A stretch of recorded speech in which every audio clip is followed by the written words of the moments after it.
dietary guidelines recommend consuming less than 200 milligrams of cholesterol per day for individuals at high risk of cardiovascular disease.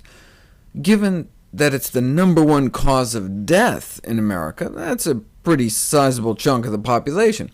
But if the limit was 200, then how could people ever eat eggs? A single jumbo egg, $2.34. So you could eat just like celery for the whole rest of the day and still be over the limit. When the guidelines say limit cholesterol, that's code for limit eggs and chicken, by far the two largest sources of cholesterol in the American diet. Now, the egg industry argues that the dietary guidelines should avoid any inference that Americans should consume fewer eggs, an inference that would be misleading to the average consumer.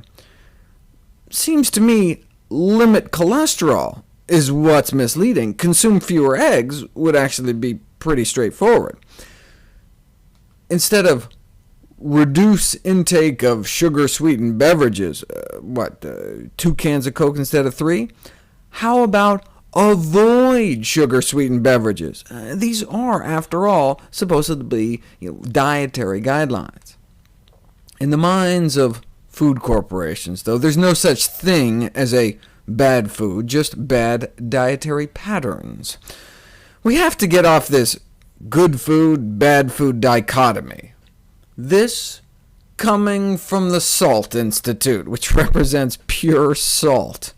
Instead, argues the Salt Institute president, focus on dietary patterns to derail the biggest deception and misdirection that has been undertaken by those who would have Americans believe that a single nutrient, a single food, or even a single meal has any health consequences whatsoever. In the same vein, Cadbury. Yes, that Cadbury complained that the Dietary Guidelines Committee had the gall to recommend less frequent consumption of sugar-containing foods. See, we should recognize, they say, that current lifestyles in the United States are not conducive to supporting a less frequent consumption of these foods.